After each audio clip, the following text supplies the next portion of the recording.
There was a Colonel John Boyd, very famous military tactician. He came up with the concept of the OODA loop. Terrain doesn't fight wars, machines don't fight wars, humans do. And the OODA loop is observe, orient, decide, act. It's all about decision advantage. And the speed at which you can go through this loop, he initially developed in the context of dogfighting with airplanes, but the speed at which you can go through this loop is the determinative factor if you can win or not. So your ability to go through the OODA loop to develop a drone that behaves differently and is resilient in different ways before the enemy can adapt to you, that's the only thing that's going to matter. So I would not place a huge premium on any specific technologies, although there are ones that are going to matter. It's really gearing up and measuring ourselves, our programs, our investments through adaptability. And how quickly can we iterate on these concepts at the pace of the fight? And the one who does that first, fastest, is going to be the winner. All right, everybody, welcome back to This Week in Startups. As you know, the world has been a little chaotic the past few years. Russia invading Ukraine, flare-ups in the Middle East, the threat of China invading Taiwan. All of these things are bubbling up, and the world always has these kind of issues. Thankfully, we have a lot of great defense tech companies in the United States that are helping defend our nation. This has not always been the case because people in Silicon Valley, probably with good intent, didn't want to be involved in wars, didn't want to be involved in the military. Until some folks like Peter Thiel, Alex Carr, kind of looked at the situation, the folks over at Founders Fund, of course, and said, hey, defense tech seems like something patriotically we should be doing. Palantir was the tip of the spear here in Silicon Valley when it was founded, back in 2003. I can't believe it's a 20-year-old company to help with counterterrorism. And today we are super delighted to have Shyam Sankar with us. And Shyam is employee number 13 at Palantir, and he is the CTO of the company. Welcome to the program, Shyam. It's great to be here. Thanks for having me, Jason. You heard my little introduction there. Things have changed a lot in terms of how people perceive Palantir, right? At the beginning, I guess with a little bit of Peter Thiel's iconoclastic, image and Silicon Valley's, peacenik, beatnik cultural heritage being the summer of love here, the anti-Vietnam movement. All this kind of led to maybe Silicon Valley not being super interested in supporting the government, specifically supporting the military. How has working at Palantir changed over the last 2 decades? It's changed tremendously. If you go all the way back to, when I joined in early 2006, there wasn't even quite this sense in which we shouldn't be doing government work. I'd say it was mostly people were disinterested in it. And certainly investors thought there was no business to be built here. So it was very hard to actually raise capital. Then if you fast forward a little bit, I think we started getting into the era where it was politically quite distasteful. Working with the government became more quote unquote evil. And that was kind of a different era. And then, of course, things have changed quite a bit now, I think, particularly precipitated by the invasion of Ukraine by Russia. People kind of realize that there are bad actors in the world, that freedom is not assured, that history did not actually end with the fall of the Soviet Union. And in many ways, I think it's a reversion to the mean. It's where the Valley came from. It's more authentically what the industrial base used to look like at the dawn of World War II. Yeah. I often say that at the beginning of World War II, there was no defense industrial base. There was just an American industrial base. We really turned to automotive companies, electronic companies to build the arsenal of democracy that ended up actually winning that war. And the early Cold War, Chrysler had a missile division. And General Mills, the cereal company, used to make inertial guidance systems for ICBMs. They made equipment in artillery. They had a mechanical division. Wow. And so I think this present moment where we have pure defense companies, that's the aberration.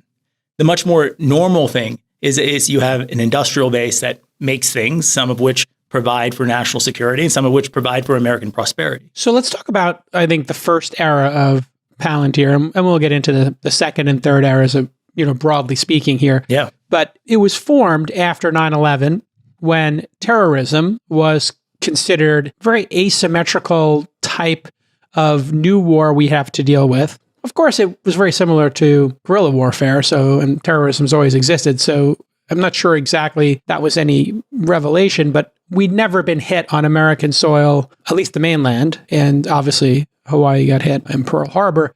It was very rare for Americans to die on American soil. This led to a really deep scar, and then a questioning of what are we going to do to deal with 2 people, 4 people hijacking a plane and flying it into buildings, and just in a free society how dangerous things are to live in a free society, how vulnerable we are. And as a New Yorker and being there on 9/11, we witnessed, my Lord, we have been living in a dream that we think we're actually safe. We are actually incredibly vulnerable. And that's what Palantir was born out of, correct? Was that moment in time? That's right. Yeah, exactly. And I think the real insight that I'd say Peter and Alex had, the founders, was that, of course, terrorism is awful, but also you said, our freedom here. What's maybe perhaps just as bad or worse is the reaction to terrorism. How are you going to ensure that not only do you have security, but you have civil liberties too? And in that era, if we can remember what it was like in 2001, 2002, 2003, just how vulnerable we felt and the sorts of trade-offs we were willing to make. And that's the role of government. The government needs to decide for a given level of security, what sort of privacy is available. But the role of engineers is to push out the efficient frontier. For any amount of security that society wants, you should be able to have more privacy than you could have had before. And so who's really going to work on technologies that both move the efficient frontier on how much security was possible, i.e. this software would be highly efficacious in finding terrorists, but also would do so in a way that honored data protection and privacy so that you could still have functioning democratic society. At that time, I can tell you, any person living in America was more than happy to have their ID checked, to go through a scanner at an airport, to have their bag checked. We would say thank you, to TSA for the first 5 years. Thank you for doing this. Thank you for keeping us safe. Because people really did feel like the other shoe was going to drop. Thankfully, the other shoe, knock on wood here, in some major way here in the United States has not dropped. We've had lone wolves. We've had, situations that have been thwarted, obviously. But knowing what you know, and you were the 13th employee, so I'm assuming you started in year 1 or 2 there, yeah? Yeah. Tell me about what the state of play was in terms of terrorism at that time. And then in your mind, how have we avoided another 9/11? And then what role did Palantir's product set have in helping that? And how did 9/11 and that war on terrorism inform the product set? The core observation that people had after 9/11, they described it as it was a failure to connect the dots. And so on one hand, that can seem really easy. Retrospectively, we can go back and we can look and we can see that we had little bits of data that if we had just put them together, we could have understood what was happening. But often this data is collected with certain authorities. The data has to be protected in certain ways. It can only be used in certain circumstances. When you don't have sufficient technology, you end up having binary information sharing regimes. You can either see all or none of the data. And that's extremely unhelpful. What you need to really have is a granular ability to say, what data can I see under what circumstances based on the laws under which it was collected, the purposes and uses I have for this data. And that would allow you to connect maximally the dots in a legal and compliant way. So developing that technology infrastructure was absolutely crucial. Then on top of that, this isn't just about bringing the data together. It's really about helping the people who do this job, the intelligence community, law enforcement community, be able to ask questions of the data in a way that is 1,000 times more productive, 1,000 times more collaborative, so that you can get far ahead of bang, well to the left of these issues happening and prevent them while the actors may still be overseas before these plots have really developed much at all. And that was the big failure of 9/11. You had people who were aware these terrorists were in the country. You had reports, field reports from the flight school, and it was a failure of just getting that information and connecting the dots, correct? That is fair to say on 9/11. That's what happened. At its most basic level, yeah. And I think it follows a broader pattern that the value accretes in the seams between teams. So when you have these teams set up and they have specific missions and mandates and certain data they're allowed to use in that context, connecting the dots would have required everyone had a different piece of the puzzle. And it requires you to be able to put that puzzle together in a way that's legal and compliant so that you can execute your actual mission. And what were the first product sets that Palantir put into market, to the extent you can say, because I know you talk about things generally, and then there are specifics that are, tactics and things that you probably are not at liberty to say. But broadly speaking, what was the first product set? How was it received? And then how do you judge its efficacy, in the field there? And how did they judge its efficacy? The first product was the Gotham platform, which was really at the time focused on intelligence and intelligence agencies. And I think that the cynical way to think about Palantir is that it took something as sexy as James Bond to motivate engineers to work on a problem as boring as data integration. Our core thesis when we started going after this is that there were some really interesting approaches that PayPal had used to fight fraud. We were going to take the intuition for these visualizations and analytics and bring it to counterterrorism. Of course, PayPal was a modern software company. There was no legacy infrastructure. You could simply build on top of this integrated data foundation and provide a lot of value to the human analysts. That's not the case in the intelligence community. You have software that was written 40 minutes ago, right next to software that was written 40 years ago, and everything in between. In order to unlock the value of analytics, actually, you had to create software that would enable you to integrate the data from legacy to modern and everything in between into some sort of common model of the world that represents how humans, not computers, think of this world. So what is your counterterrorism ontology would be the word, the frame that we would use for this. And so now that I have this consistent view of the world across all of my disparate data, and more data is being created every day. That's the challenge with big data. It's not just that I have a lot of data. It's that both the volume of data is growing exponentially and the number of data sources is growing. So every day there's more data that you have to bring. There's more puzzle pieces that you can be bringing to bear to complete the picture. You need to be able to do that at the speed of software, not at the speed of humans. And that was the first product we had, the big unlock. And we really met our moment around the counter IED fight, where you had these networks of bomb makers in Iraq and Afghanistan who had devastating impacts on U.S. troops and allied forces. Improvised explosive devices for those who that's correct. don't know the term. Cheap homemade bombs. Yep. They could be set off by a pressure plate. They could be set off with a garage door opener. Over Cell time, phones. they got more sophisticated. Yeah. Exactly. And so how do you go after that?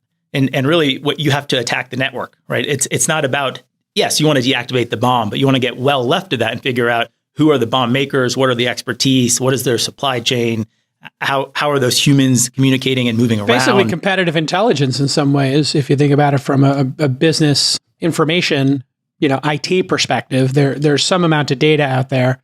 And those are taken from field reports, right? You have CIA in the field, you got Green Berets, Navy SEALs, all kinds of interpreters working with them, collecting information. That information goes into reports. Those reports then go into databases. Those databases, then you have to make sense of them. And in just structuring the data probably wasn't happening correctly. Am I right? In that era, the structuring of the data problem. Yeah.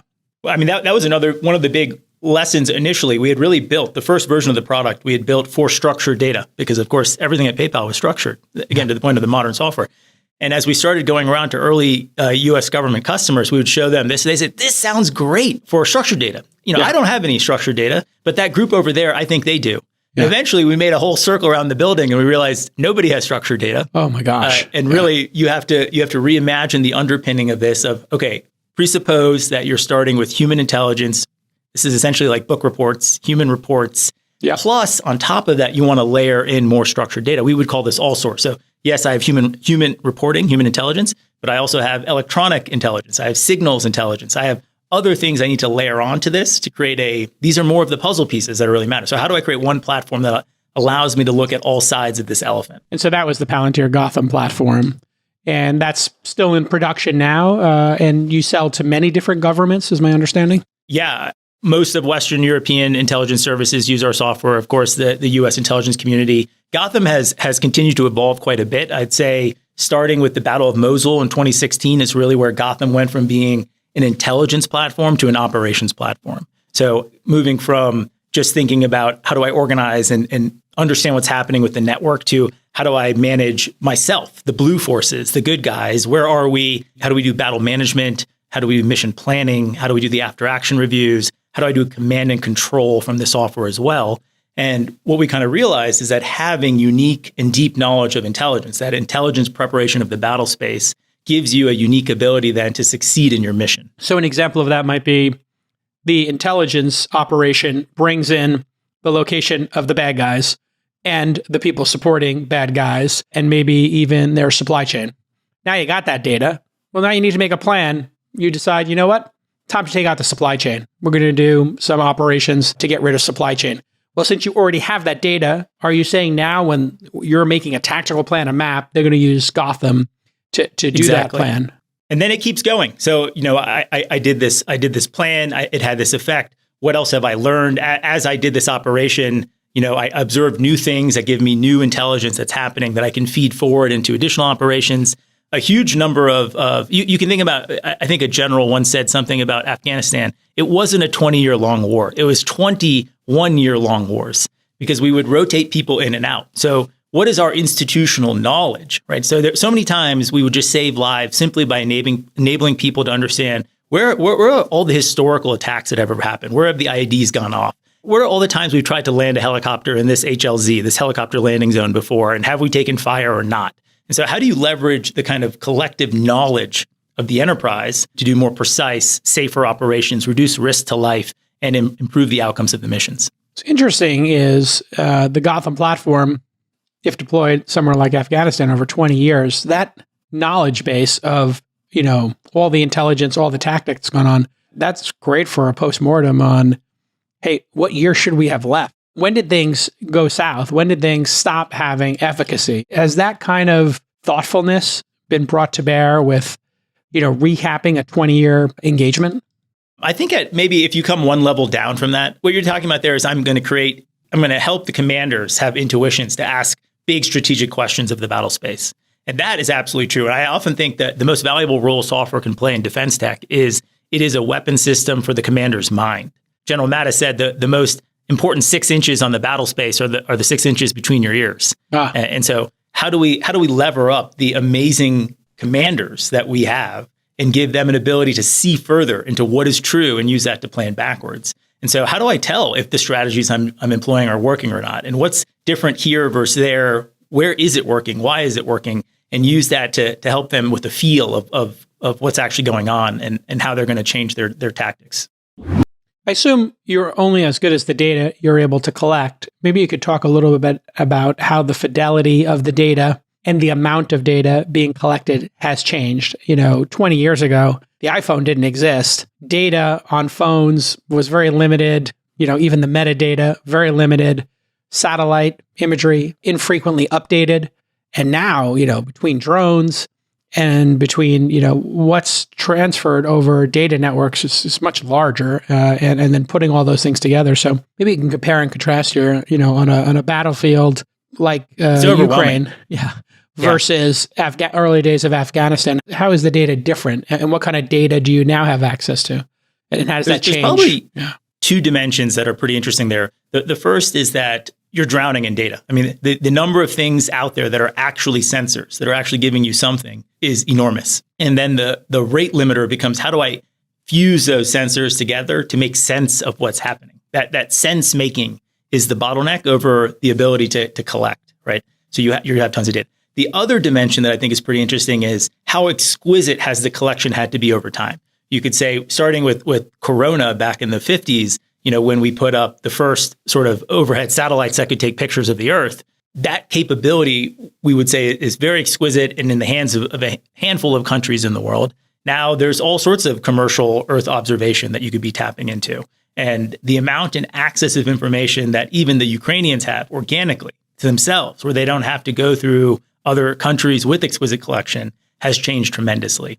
And I think that's created for better and worse, a real leveling of what's out there. We should think about that through the lens of the adversary. Yeah, bad guys, terrorists have access to this information as well. The next 9/11, God forbid, but there will be another one, whether it's on our soil or another person's, could be informed by a terrorist group with drones, with offensive drones, with drones, I'm talking quadcopter drones, not military-grade drones, I assume, but they have satellite images. And they would have satellite imagery to plan attacks in a way that the 9/11 hijackers didn't. Absolutely. And the drones now, an MQ-9 might be $50 million, but a DJI is a couple $1,000 at most, really. And, we've seen that rate of innovation on the battlefield in Ukraine, where they're 3D printing fins you attach to a grenade that turns it into pretty close to a precision munition here that you can drop, a bomb that you can drop. And so the cost performance curve of creating damage is changing dramatically. And that imposed a lot of need for innovation on us to be able to keep up with them and prevent those things. So the question I guess everybody has is artificial intelligence getting into the battlefield, robotics getting into the battlefield, non-soldiers. We had largely drone wars and very few soldiers actually getting into harm's way in combat in many cases where the soldiers came in to keep the peace maybe afterwards, but maybe didn't have to engage every single target, with boots on the ground. Obviously, in many cases, they did heroically. What's the state of robotics and AI on the battlefield? And then also, I know you've had to shift the entire company now to Palantir, of course, and the platform based on customers wanting larger language models incorporated, or I assume you also see that as the future, but it is going to open up a whole nother can of worms. So we can go down either track. You pick which one we go down first. Well, let's start with the government track to begin with. Yeah. So people tend to go straight to Skynet and their kind of worst fears around the dystopic potential here. And I think that obfuscates what's actually happening, which is that there is a rules-based process we go through to identify targets, nominate those targets, prosecute those targets, assess the effect we had on them. You could say, I think in the Gulf War, maybe that whole cycle, the first Gulf War, you could measure that in days. For the sort of fights that we anticipate deterring now against near-peer adversaries, you need to be able to go through that cycle in minutes. And the real advantage of AI here is how do I use algorithms to identify targets that might be on the ground? Look for tanks, just as an example, look for tanks from overhead imagery, look for electronic signatures, bring this stuff together, then put that in front of a human. So you're not bleeding from your eyeballs scanning many, many, many square kilometers of imagery, but rather you're looking at key things that are probably relevant for you, accelerating that process. You're able then to more efficiently send that to the fires folks to take care of what they need to do there. And you're able to understand the effects, prioritize the targets. The point is to really have, how do I go after high value command and control nodes, not after lower value pieces of infrastructure that aren't going to actually deter the enemy. And so you can think about this as more as driving improved automation, not autonomy, but automation in this process here to create deterrence, which is the goal. Specifically using AI to analyze data. I saw a demo that you had for Palantir's AI platform, and I saw it using a language model and a chat interface. And I thought to myself, clever, but is that actually the right interface for doing planning? And in the example, it was, hey, the language model's like, hey, there's an alert. I'm like, okay, great. System should give alerts. There's a tank coming, from a certain direction. It was like, what do you want to do? And it's like, well, give me some ideas of, ways to counter this based on, I guess, resources in the area. And it's like, here's 3 ideas from the language model. And then, hey, can I get approval for these? And I just thought, is that really ready for prime time? And is that a good idea? So how do you balance the fact that these language models are a complete disaster in hallucination and quality? If you ask it 100 times to answer a question, you're going to get 100 different answers. That's obviously not battlefield ready, and you can't make mistakes in your line of work. So how do you balance this perception that these language models, and it's probably a correct perception that it's the future, but that it's ready for deployment now? Are these things ready for deployment, and how are you balancing this tension? Because it's one thing to ask for a recipe and burn your big ziti or have it come out not good. It's another thing when you're deploying military personnel. At the risk of giving you a very long answer to this, I think we have to back up and kind of unpack how do we even think about these language models and their optimal application. Let's do it. Yeah, we got time. Okay, so I think what's interesting about these LLMs is they somehow speak in the form that we most often associate with human thought, natural language, but they don't actually understand what they're saying. And they seem to be instructable in ordinary prose, but they're not good at reasoning. So they occupy this sort of middle ground between human thought on one end and traditional algorithmic reasoning on the other end. And if you honor that, you can start to really use them efficaciously. So in particular, I would look at our commercial business. 50% of our business is commercial, as in non-government, and 50% is government. And there, in particular in the US commercial, we have put so many of these use cases into production. 100% of the use cases are an elegant integration of human thought, the existing humans in the business, traditional software, algorithmic reasoning, and LLMs. And so I think that the pitfall is when you're trying to go after every problem with an LLM hammer, you start running up against almost everything you just described there, where it's like, well, this doesn't quite seem right. How do you deal with the hallucination? How do you do this? It doesn't know anything about my domain. And one of the fallacies is that people are trying to jam as much information into the parametric knowledge of the model, i.e., what does the model know about the world, rather than stepping back and saying, you know what, these models today, they're not as good as my subject matter experts, but what they are, they're definitely better than my interns. And I essentially have infinite on-demand intern capacity right here. Got it. Now, if I could reimagine my workflow, my use case, such that I have traditional software, I have infinite on-demand interns, and I have my humans. How would I solve problems? And how could I array this to be, in the government's case, to increase lethality, in the commercial case, to improve the automation and efficacy of my business? And I think a big part of why this is potentially hard for traditional software engineers is that these language models are stochastic. This is a little bit like when we first started learning how to predict the weather in the mid 1800s, we thought it was going to be like astronomy. You can tell at this point of the Earth, 10,000 years from now, there's going to be an eclipse. It's dominated by calculus. The math is perfect. That's deterministic, right? And actually, when you're writing your Python function, when you're writing traditional code, you're in that domain here. So how we think about unit tests, how we think about developing software, how we think about the tool chain, it's all geared up for that. These things are something entirely different. It's more like predicting the weather. It might rain tomorrow. So now if you have this fundamental stochasticity, how do you harness this genie in a way that adds value overall? And I think a good example of maybe what we want to try to avoid is something like the self-driving car. Obviously, it's quite compelling, but if we think about the first real proof of concept of the self-driving car was in 2005, the DARPA Grand Challenge. Oof. You've seen those videos. It's just rough. It is rough. Yeah. I would say it's still, especially the ones that didn't work. Yeah. But the winning car drove 132 miles through the desert. Yeah. It's kind of a serious demo. Yeah. But 20 years on, we might just barely be scratching the reality that self-driving cars could be here. Then I think you could contrast that. If your objective with self-driving cars was to reduce human death and suffering, you would say Tesla was the company that succeeded most by introducing incremental self-driving features, advanced automation into the cars themselves. Right. And that is closer to an elegant integration of the existing human drivers, traditional software, and advances in AI. So you're taking an autopilot approach here at Palantir, which is, hey, we know this thing is not going to be bulletproof. It's not going to be perfect out of the gate, but it can do, an increasingly impressive array of things. Yeah, maybe it keeps you from running into the bumper of another car. Hey, you know what? That's like a third of accidents on the highway is just fender benders. So if we get rid of those, hey, traffic's going to move better, costs go down. Okay, drifting from your lane because you're texting. Hey, if it keeps you in your lane, those are some of the pretty serious accidents when somebody drifts over into head-on traffic because they're texting.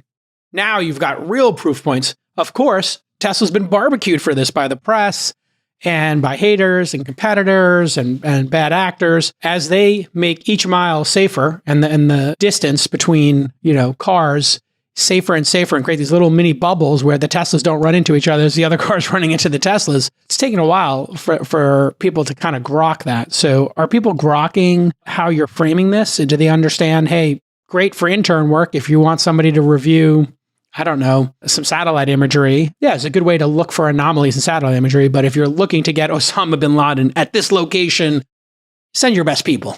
Exactly. Or bring it all together, right? There is some elegant integration that is better than just humans alone, better than traditional software alone. And there's sort of pragmatism that you really need to be applying to this. That's the philosophy we've been taking. And as a consequence, I think, to come back to your point, I think chat is a dead end. I think in many ways, Arthur C. Clarke has that quote that sufficiently advanced technology is indistinguishable from magic. When Kasparov lost to Deep Blue, that was like a magical moment. And we thought we were on the precipice of the AI revolution yet again. And when AlphaGo was there, ChatGPT was that same moment for us. But in some ways, we anthropomorphized the technology. It is very powerful, but it's not the terminal state here. There's a lot more that you have to do. And I think people are starting to recognize that. So a big thing I've been talking about is, as an institution, you need to be looking for proof, not proof of concepts. It's going to be really easy to build a demo that's compelling. You don't want to be on the self-driving car journey in the sense that it's going to be 20 years before you get to proof. What we're focused on is building that tool chain around LLMs with AIP that enables you to get to proof very quickly.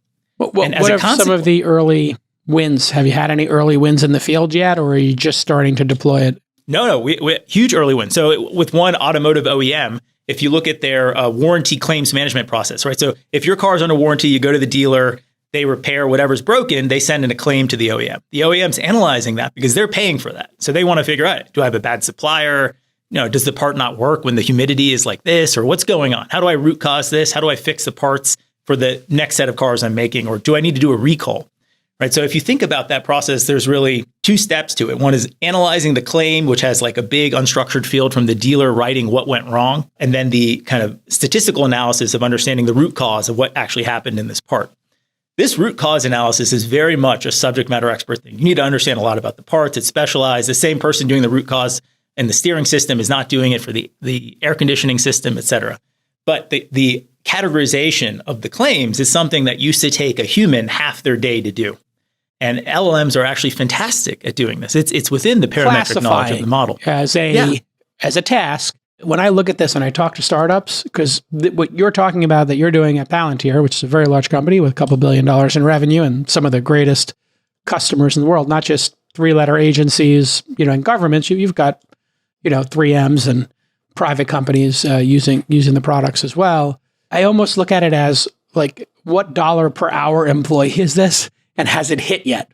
And it's very clear that business process outsourcing, occurring in India, in the Philippines, et cetera, all of that work, they've already been adopting machine learning, AI, et cetera, to make humans over there making between $3 and $10 an hour more efficient. So that's happening. And then you go up to the next one. Okay, call center employees, people doing tagging of stuff, and then creative work on the margins. Now you're getting into the $30 an hour. Feels like that $3 to $30 an hour place. It's where it's working really well. Let's talk about call center. Yeah. I mean, that's the next one. So how do you do real-time analysis of the audio and the conversation you're having in order to surface the next best offer that the call center agent could be presenting to them? Provide more assistance to the call center agent to understand what could be going on here. What is the history and context of this customer without them having to operate their CRM software, right? So bringing the intelligence to the point of the that frees them up to actually manage the customer relationship, to be a human in the context of that interaction. So you have improved customer satisfaction, you have improved resolution time, you're solving it on the first call. And ideally, if the next best offers are properly tuned, you're improving revenue as well. Somebody calls, hey, my printer's not working, classic IT phone call. And it's, have you reset it? The person says, yeah, and I rebooted it twice. I turned it on and off twice, and it's not a paper jam, and I know there's paper in there. And it's just the LLMs looking through the tree of the decision tree and just checking off, probably not paper, it's probably not being powered off. Okay, let's look at drivers, let's look at firmware, here are the next things in that decision tree.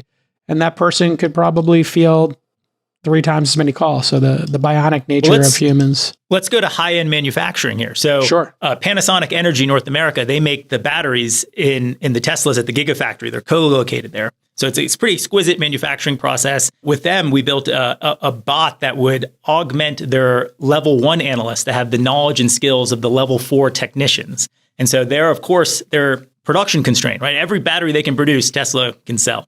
So it's about these very high-end machines running as quickly as possible, as often as possible with reliability here.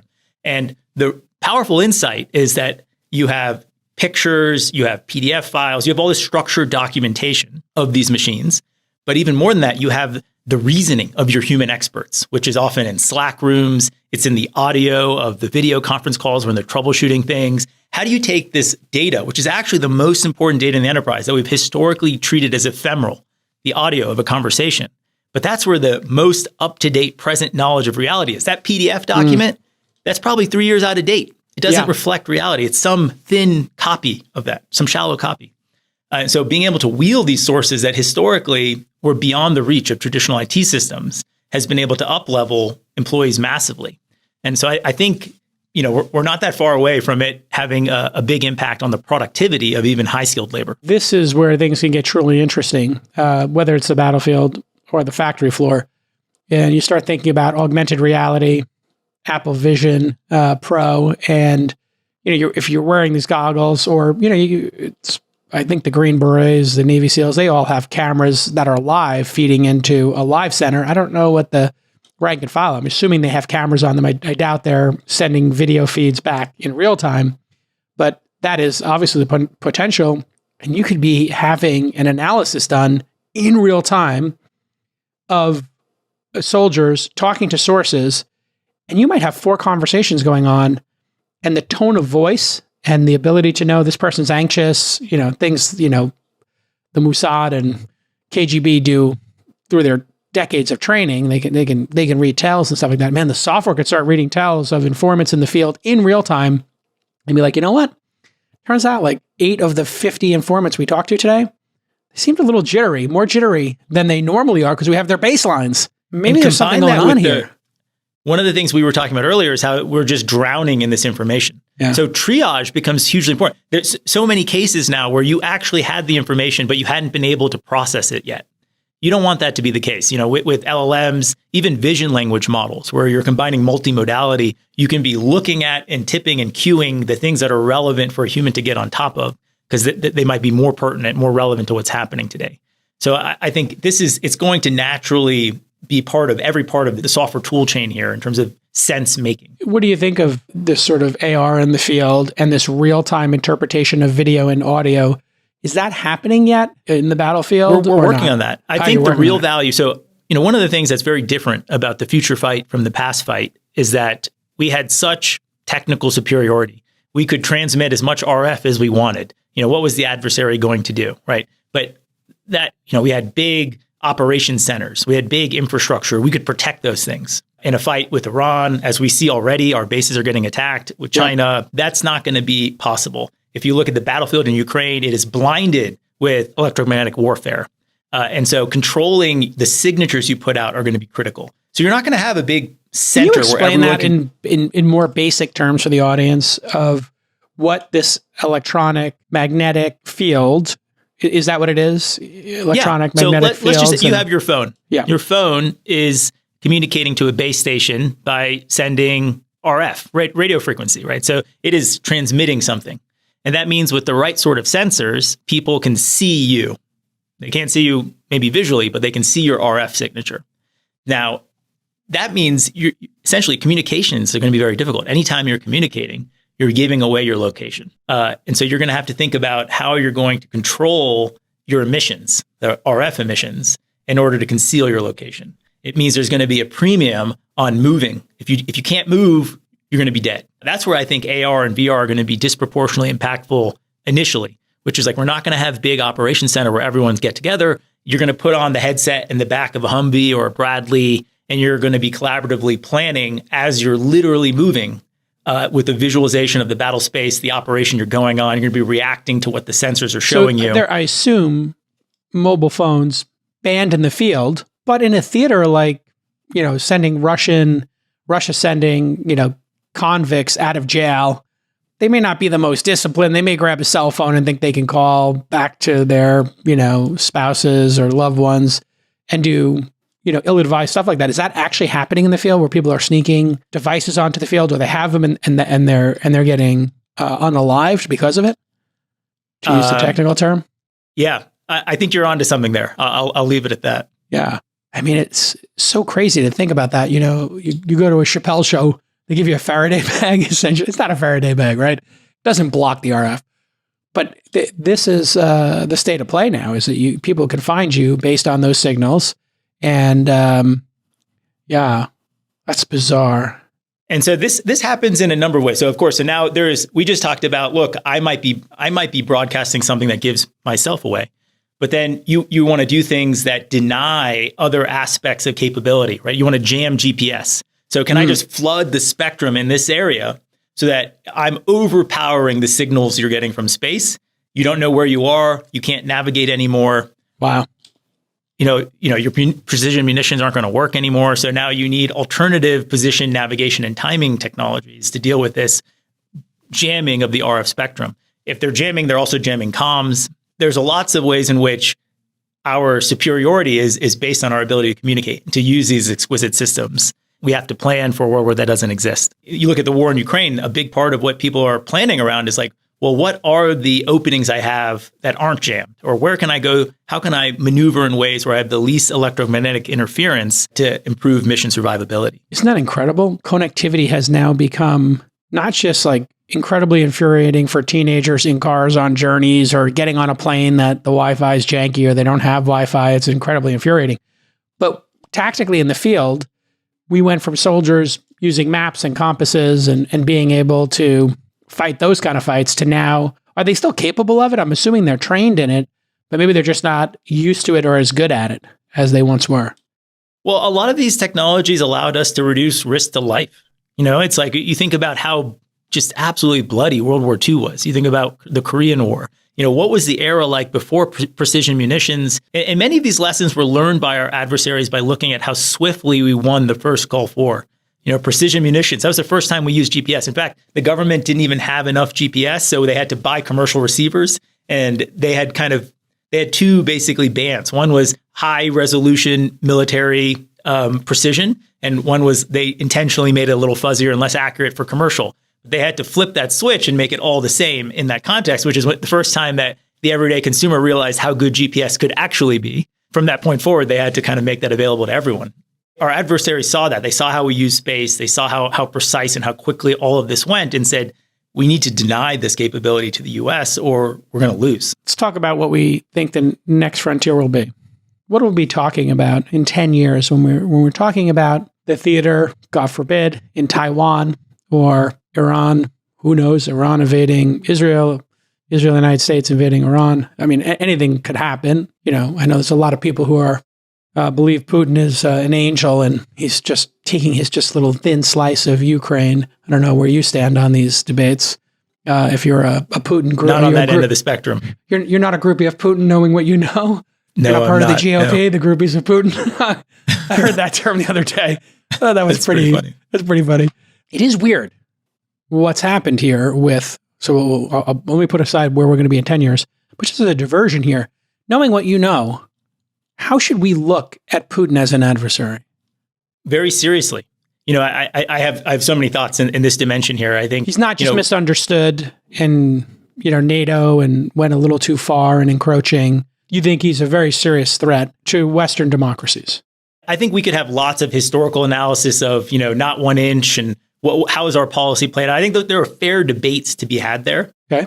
I don't want to reduce the nuance there, but I think if you look at the present moment, what is our current reality? We have a serious issue to manage here. Win or lose in Ukraine for the Ukrainians, we're going to have to manage Russia. That problem's not going to go away. And in many ways, I think we've goaded them into reindustrialization, that their industrial base is moving at a point in time where ours is not. Europe produced fewer munitions than we forgot we had given to the Israelis, just sitting in a depot. So you just think about the scale of what rearmament actually means. You look at what we're doing in the US. We have moved, but it's taken a long time. And the part that I feel a huge amount of urgency around here is really the historical lessons from World War II. So Bill Knudsen, a Danish emigre who used to be a very senior executive at GM and then at Ford, then at GM, he went into government in the very late 30s, almost maybe early 40s, to start building this arsenal of democracy. And that coincided with Lend-Lease. So we were not yet fighting, but our allies were. And we started ramping up industrial production to give equipment to really the Brits to begin with. Explain Lend-Lease, because that's what the majority, I think the overwhelming majority of what we've done with Ukraine is, which I think thwarts this counter argument that, hey, we're just burning through cash here. Ukraine's a very rich country. They've been leased these weapons and we get them back. We get the money back from them. Lend-Lease was the U.S. policy where we were going to lend or lease equipment to allies to fight the war in World War II. Because we were not a participant to the war yet. Pearl Harbor had not happened, but we were the world. America was the world's best at mass production. We had just figured out mass production as a technique in the U.S. We could build like no one else, even Stalin. It was eye-watering him to see the pace of what America could do here. But even then, it took 12 months to build factories and 6 months to retool them. So I think the counterfactual of America not doing Lend-Lease would be that we would have all lost World War II. We needed that lead up to begin rearmament and reindustrialization in order to seize that moment. And if we had delayed much longer, it would have been too late. And I think perhaps one of the missed opportunities in Ukraine is we're not even doing Lend-Lease. We're really providing them Cold War era kit. I think it's 80s and 90s era gear. Still quite efficacious, as you can see. But what we're not doing, and we're taking stuff that's really sitting on the shelf and we're providing it. What we're not doing is taking modern stuff coming off the factory floor and using that. Got it. So we're giving them our remnant inventory. We're clearing out the old inventory that we probably were never going to use, which is a great paradox. I mean, or one of the paradoxes of war, and you want to be prepared for it and hope you never use it. And then you're basically throwing things away. I mean, we've built tens of thousands of nukes collectively around the world, and we've used 2. And that's kind of the way we want it. What's the state of play in terms of us running out? You hear these people, oh my God, we're running out of munitions. The United States can't keep this up. Is that true or not? That the United States can't keep up its production? I think we're in this in-between period where we don't yet have a political consensus that would enable us to pursue reindustrialization. But we're very clearly in a world that requires that of us, even for our own national security. What does reindustrialization look like here in your mind? We need to get back to making things at scale. Some of my favorite anecdotes from that period of World War II was that the U.S. Army had an idea that, hey, making this piece of munition, I think I'm going to need 2,800 of them. And when I make them as the Army, it takes me about 3 weeks to make them. When they transferred that over to automotive companies, they got production down to 2.5 days, and they made 280,000 of them. Wow. This is one of the profound consequences of how we have managed the defense industrial base since what's called the Last Supper. After the collapse of the Soviet Union, we didn't have an existential threat, and we were spending quite a bit on defense against that adversary. So it was politically necessary that there would be a peace dividend. That's very reasonable in a democracy here. So we slashed the defense budget 67%. So every dollar we're spending before, we're only going to spend 33 cents going forward. Then Secretary of Defense Les Aspin and his Deputy Secretary Bill Perry, who was a Silicon Valley entrepreneur, they got all of the primes together. At the time, there were 51 primes. And they said, look, you're not all going to survive. This budget is going to get crushed, and we're giving you permission to merge and consolidate, because that's the only way this is going to work. That proceeded until the government blocked the merger of Northrop and Lockheed. So we went from 51 down to 5. Quite a consolidation, yeah. Yes, huge consolidation. And that's really the birth of the military-industrial complex, yeah? I think so, because it's what created the financialization of defense. Got it. Before that time period, we think about it today as Northrop Grumman and Lockheed Martin, but it was actually Glenn Martin. It was Jack Northrop. It was Henry Kaiser. There were founders, prolific numbers of founders, innovators who were in this space. And after that moment, it wasn't really possible for that couldn't be sustained anymore. It was about more like a private equity mindset of how do we get leaner? How do we get more efficient? It became a spreadsheet process or a task. Hey, how do we consolidate all of these resources to make it more efficient? And so now we have Anduril, and I guess there's going to be a bunch of Anduril copycats or just contemporaries. And that is the new industrial complex that'll do what we're talking about, yeah? Yeah, exactly. And I think there's a huge opportunity, again, going back to my point on Chrysler you have a missile division, you could say in the fight in China, we're going to need these long-range anti-ship missiles. They're called LRASMs, or these joint air-to-surface standoff munitions called a JASM. Okay, so today we have our primes who make them, Lockheed in particular in this case, not picking on them, but their approach to manufacturing is essentially one that's gated on the innovation that's available to that ecosystem.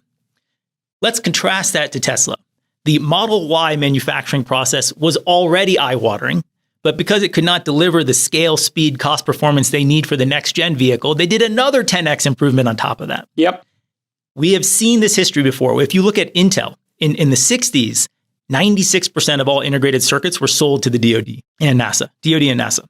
But Bob Noyce, the co-founder of Intel, always envisioned a future commercial market. He was not building. He would, in fact, not even let DoD pay for more than 4% of his R&D. He was going to privately finance it with venture dollars so that he could stay in control of his roadmap. He had this vision.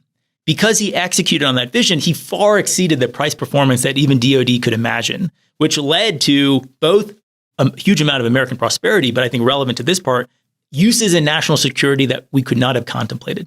So if you want a step change in production of the LRASM and the JASM, we need to be thinking about things that look more like using the Defense Production Act to get modern manufacturers like Tesla and the big automotive OEMs and their ilk, new upstarts like Hadrian, into this business. The opportunity is there because suddenly defense tech, in large part thanks to Pallantier and of course Tesla, SpaceX, and now Anduril, that whole cohort has inspired investors to say, yeah, this is going to take time, but if you do win, it's a pretty big prize. And yeah, the government's hard to sell into, but if you figure it out, they're pretty long-term customers and they pay on time. I assume they pay on time, except when we have the government shut down, of course.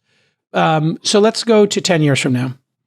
What's this all going to look like if something happens in Iran or Taiwan 10 years from now? What we're seeing So the drone obsolescence life cycle in Ukraine. How long does a new drone that you make last before the enemy has adapted their electromagnetic warfare, their EW, and techniques to it? It's about 6 weeks. Wow. There was a Colonel John Boyd, very, very famous military tactician. He came up with the concept of the OODA loop. Terrain doesn't fight wars, machines don't fight wars, humans do. And the OODA loop is observe, orient, decide, act. It's all about decision advantage. And the speed at which you can go through this loop, he initially developed in the context of dogfighting with airplanes, but the speed at which you can go through this loop is the determinative factor if you can win or not. So your ability to go through the OODA loop to develop a drone that behaves differently and is resilient in different ways before the enemy can adapt to you, that's the only thing that's going to matter. So I would not place a huge premium on any specific technologies, although there are ones that are going to matter. It's really gearing up and measuring ourselves, our programs, our investments through adaptability. And how quickly can we iterate on these concepts at the pace of the fight? And the one who does that first, fastest, is going to be the winner. Got it. Yeah. And what about space? There's this brouhaha that happened. Obviously, we live in such a political time here in the United States. I think people were going back and forth of who is at fault here for not taking these reports seriously. Let's put all that aside because it's meaningless and political nonsense and theater. But the Russians apparently are building anti-satellite technology. And so back to Putin, who you think we should take deadly seriously. This is not a misunderstood dictator, correct? In your mind? Absolutely. Yeah. We need to take him deadly seriously. And in your mind... Space is a contested domain. Yeah. And I think there's a reason we created Space Force, right? And we need the focus on what's happening there. So much of our capability relies on what's there. And I think creating a separate service has enabled, I think, the necessary focus on that and clarity around what needs to happen there. You could look at it, the historical, why are we where we are with space? Because we had space supremacy to begin with. To us, space is where we could more or less put big, juicy targets because they were going to be pretty safe. We didn't even contemplate them as being targets. And we were going to have capabilities we depended on there. Yeah. But our adversaries who never had anything in space, they always viewed it as something to attack because that would deprive us of the capabilities. And so they have an attack first mentality and we have kind of a defend first mentality there. Yeah. And so I don't think there's any way around managing the risks that are in space. The risk that is more than just simply risk to military, risk to commerce, risk to prosperity. There's so much of life that actually depends on what's in space and continuing to make sure it works. And so those threats are real. And that's going to be a big part, you think, of whatever happens 10, 20 years from now is going to be a space theater will be involved. And space hasn't been involved to date, right? Is there any instance of satellites being taken out or sabotaged even? I know the Chinese were working on some stuff, but aside from the occasional balloon flying over, it doesn't seem like there's been a space theater yet. I don't want to comment on specifics there, but I would say that I think we should take the Chinese hypersonic glide vehicle pretty seriously there, the capabilities that were demonstrated and the implications of that. What does that mean for space domain awareness? What does that mean for the vulnerabilities we have, our ability to detect and deter as a consequence of being able to say, you can't get away with things, reducing the element of surprise here. We should probably think about all of these domains as being integrated, right? It's not what's happening in the sea, what's happening on land, what's happening in air, what's happening in space. It's really these things all come together. Maintaining this cohesive, integrated view of these things is how you prevent surprise and deter conflict. This hypersonic glide vehicle, these things are 10 times faster than anything that came before them, yeah? They're extremely fast. They're extremely fast. They can fly in maneuverable ways, which means like an ICBM, intercontinental ballistic missile, has a predictable trajectory. So if you can detect its launch, you can kind of do physics, you do math and understand where it might be and react accordingly. What makes these hypersonic cruise missiles or glide vehicles very difficult is that they fly in unpredictable ways. So your ability to counteract them is, and they fly very fast. So this poses challenges. And these could be armed.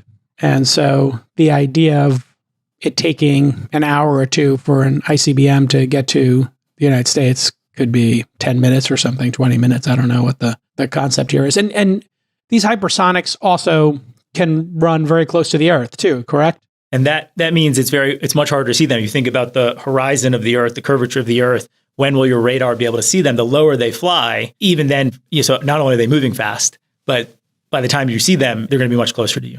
Yeah. When I was at Burning Man, I saw Kimball Musk has this really cool company that does little tiny drones that light up and they make a drone show. And when you see it, you're like, wow, that's just incredible fidelity. It gets better and better. And how many drones are in that? Well, hundreds of drones, thousands of drones. You start to think about, well, those don't cost anything, right? They're tiny. They're like, you fit them in the palm of your hand. Now, maybe that's too small to intercept one of these things or to get it off track. But we could be running, sorties of thousands, if not tens of thousands of these mid-sized tiny drones with some kind of capability on them. I don't know if it's explosives or radar jamming or whatever. But has that, we have the Iron Dome, and then you have this new concept of, drone warfare, quadcopter. I'll call it quadcopter just so we're clear here. We're not talking about military drones. Fleets of quadcopters. Like, how is that going to impact the battlefield, do you think? I mean, I'd say in Ukraine, they're impacting it in tremendous ways here. A big but those part, are like one at a time, right? And they're like flown by one person, or are they doing coordinated, dozens of them at a time? They're doing coordinated maneuvers here to know what's going to get through the air defense systems. How many do I need? Which ones are decoys? Which ones are active? And so there are multiples coming in to try to hide the active one. Yeah. And to basically exhaust enemy air defenses, right? Because they're going to be shooting at you, but they also have a magazine. Like they're going to run out of Schlitz at some point. This becomes another sort of cat and mouse game. You're back into a different sort of OODA loop here. And so I think the key thing is we will be moving towards a world of cheaper and cheaper hardware that has more exquisite software coordination to drive the effects. This should tilt towards America's advantage. Like we are the greatest nation in the world at software. There are zero enterprise software companies from China that operate on the world stage. Yep. There are even zero from India. The next best country in the world is Israel, and they build canoes, not aircraft carriers. Yeah. And so the software advantage skews massively in our favor here. Just as we were the world's best at mass production at the dawn of World War II, we are the world's best at software now. Yeah. And this is going to be the big offset, and why I think defense tech is so crucial in this moment towards driving deterrence from the conflicts that we may be facing. All right, let's end on this, capital allocating in defense tech. You did a tweet, but I thought this was interesting in terms of, we all understand, if you're listening to this podcast, the power law. One investment makes up the massive majority of a venture fund's returns. In fact, I had Brian Singerman on the pod a couple of weeks ago, and he talked about what a massive return they got from going all in on Palantir.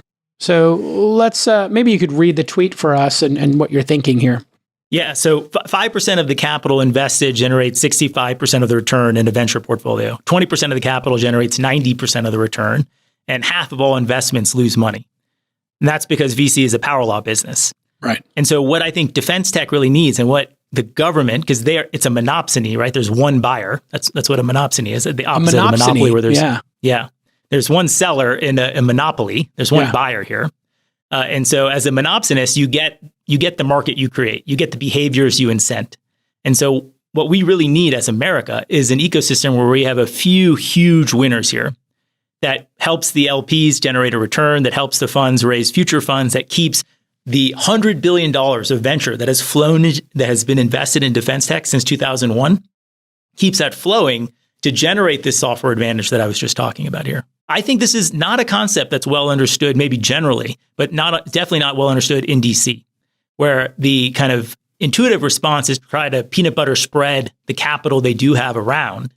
And as a consequence, you end up creating a lot of zombie companies, that none of whom really make it, maybe none of whom outright fail, but it doesn't create a return profile that allows LPs to go invest further in this space here. Capital is an advantage. This is one of the things we've seen. And the capital markets here, and it's one of the reasons I believe American exceptionalism is not at risk. I think we're doing fantastic right now. Now, we might be fighting with each other over abortion and Donald Trump, and he says spicy things, and Biden's too old, and all this other mashugana. But if you look at actually what America does really well, we've got incredible entrepreneurs like yourself and your team over there. We've got this incredible risk-taking capital structure that is unique in the world. You know, if you go to Europe, and I'm sure you've spent time there, you know, the idea of 50% returning nothing would break people's brains. In Japan, it breaks people's brains. Like, failure is not acceptable. So accepting a 50% failure rate, 60%, 70%. It's 80% at the seed stage. We're talking about the venture Series A stage here. At the seed stage, it's 80, 90% don't make it and don't return. So you do have this massive, insane, hard to understand venture capital ecosystem, which is at the core of innovation. It's the core of companies like Palantir breaking out. Nobody believed in that company, but you had a lunatic like Peter Thiel come in, and yourself, Alex, and everybody who thought, what do you think your chances were? 10%? 20%? At that time, what was the candid thinking? Real candid view is I thought we were going to fail, but I'd rather fail working on a problem of national significance than, succeed in building a Web 2.0 calendar. It was mission over money. I think that sums it up beautifully. Shyam, great to have you on the program. We'd love to have you back in a year and check in on the progress. And I know the company gets derided sometimes. People get confused, about what you're doing and privacy. Honestly, I'm glad you're out there doing this work. It's messy work sometimes. Protecting the country is messy. Nobody wants to be in wars. None of these wars have winners. It's just who loses the least in a war, right?